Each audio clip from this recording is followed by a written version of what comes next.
Hello everyone and welcome back to another Doctor Who action figure review. In today's video I'm going to be taking a look at the final set from the brand new wave of B&M exclusive releases, and it's this, the Sixth Doctor and TARDIS, based on The Ultimate Adventure.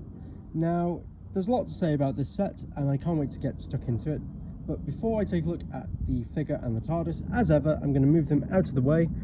I'm going to take a look at the packaging. Now, much like last year, the TARDIS follows the same packaging style in that there's no plastic. So that does mean that the figure and the TARDIS are exposed to the elements. I'm still not a fan of it, but it is better than the TARDIS set from last year because this side is at least covered up. Last year, all three sides were exposed and it made the set very, very fragile. Apart from that, the set follows all the brand new style guide templates, like the logo, the white and yellow packaging to signify that it's from the Sixth Doctor era. And yeah, on the back we have a bio of the Sixth Doctor, which interestingly mentions all the Big Finish companions, which is quite nice to see. And as well, there's a little bio at the bottom there that says that it's been 15 years since the first Sixth Doctor figure in 2008 and 7 years since the last Sixth Doctor figure in 2016, which I think must have been the 13 Doctors set. So it's been a fair while since we've had a Colin Baker figure, and there is good reason for that, which I will get into in a second. But that's the packaging out of the way. I'm going to move that off to one side, and we will start off by taking a look at the Sixth Doctor. Now, a large reason as to why we haven't had a Sixth Doctor figure in the last 7 years is what you see before you, the sheer amount of colours that are used on this figure. Because the B&M figures are primarily a budget line, the budget doesn't stretch to all of these colours, so it's a miracle that we have this figure. It's fantastic that we have this figure. Personally, I really like the costume. I know that it's a bit divisive about it being based on The Ultimate Adventure. There were some people saying that we should have just had a straight up re-release of the season 22 figure.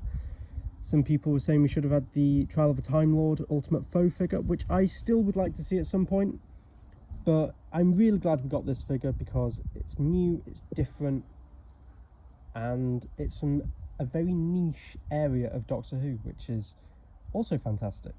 Now, getting this figure has come at a slight cost, but it's not a cost that you would really notice or care about, really. And it's something that if I mention it, you will think, oh, but then you'd forget about it.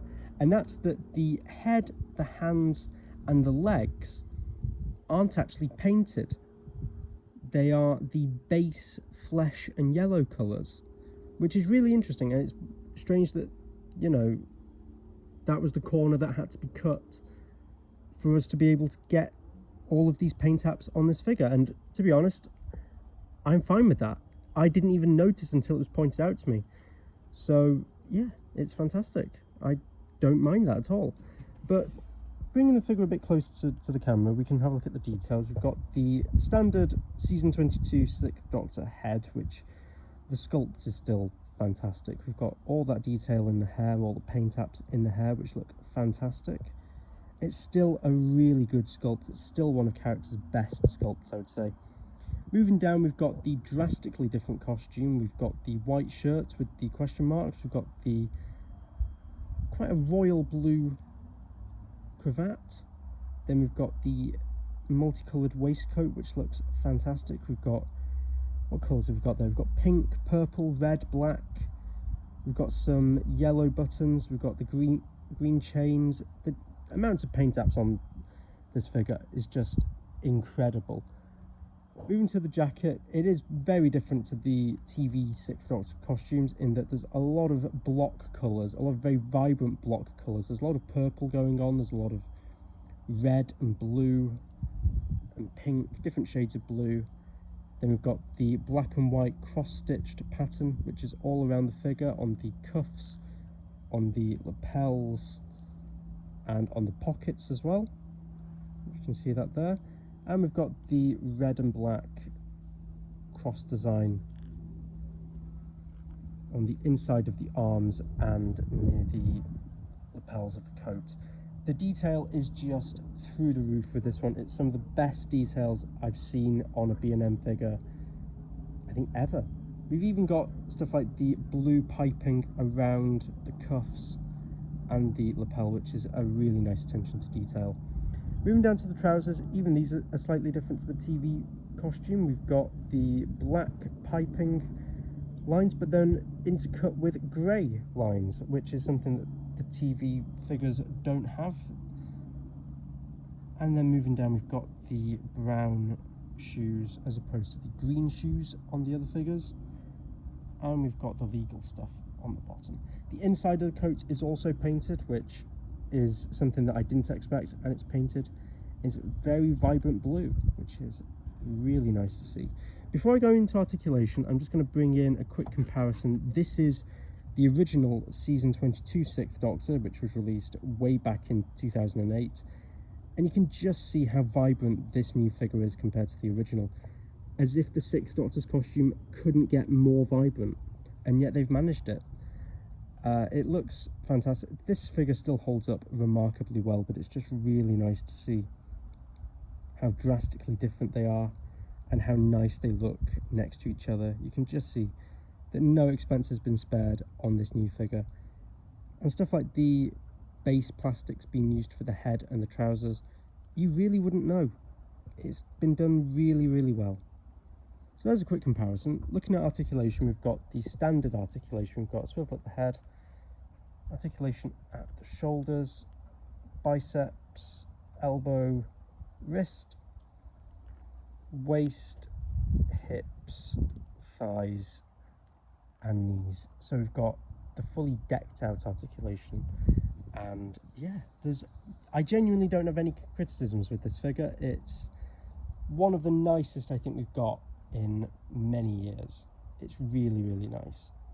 So that's the Sixth Doctor out of the way. Moving on to the TARDIS. Now, when this set was first revealed, I thought, oh, that's a bit of a shame, because the TARDIS, for all intents and purposes, looked identical to the previously released Visitation TARDIS and, to a lesser extent, the Caves of Androzani TARDIS, just with the slightly different windows, how they've got this new red tint to them. But having the TARDIS in hand, it's actually drastically different to the previous releases, and you can't really tell on camera, which is a shame. But the new figure, or TARDIS rather, is covered in this fantastic white wash, which really makes the TARDIS look battered and very tatty, much like it did during the filming of season 22 and season 23. It's just really, really nice, and it brings out a lot of the details. You can see it on this side here, and you can see it on the corners. It's like just a heavy white wash that really brings out the corners of the wood, and it looks fantastic. You can see a bit of it on the top there. Annoyingly, it doesn't really come across on camera, but it's really, really nice attention to detail. As I said before, the windows do have this orange-red tint to them now, which is a nice detail. I didn't know if that was a thing during season 22 and 23. I might have to go back and check that. But it's nice, as it gives it a bit of differentiation to the previously released TARDISes.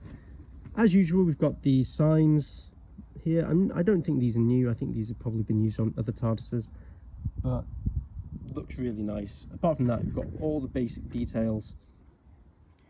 On the back, you've got the speaker grille and the battery compartment from the previous TARDISes. But yeah, all in all, it's a really nice TARDIS. As ever with these B&M figures, this isn't a sound effects TARDIS.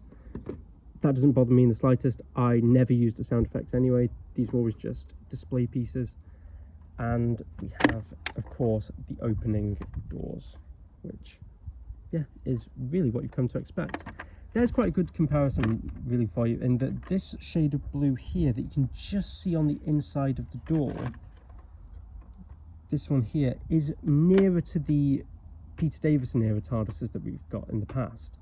You can see that it's a bit darker and just a lot more tatty looking, which is honestly really nice to see, and it really pops on the shelf in a way that I really didn't think it was gonna.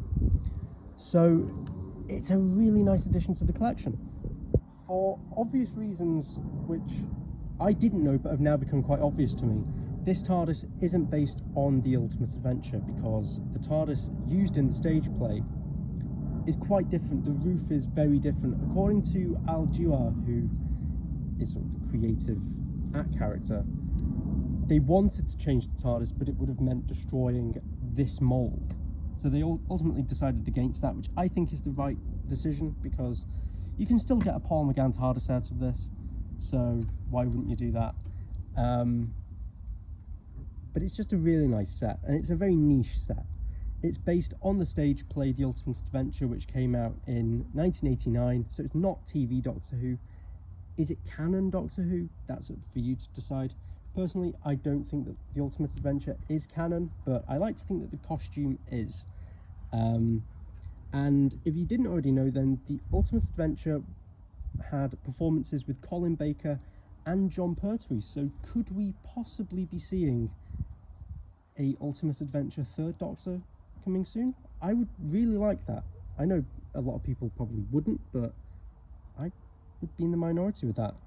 So there we go, guys. There is my look at the Ultimate Adventure Sixth Doctor and TARDIS. There's been a lot to say about this set. It's probably the strongest of the 3 sets released this time around, and for good reason. It's just a great set. I can't sing its praises enough, and that Sixth Doctor has got to be one of my favourite figures in the collection. Certainly in the classic series collection that we've had in a long time.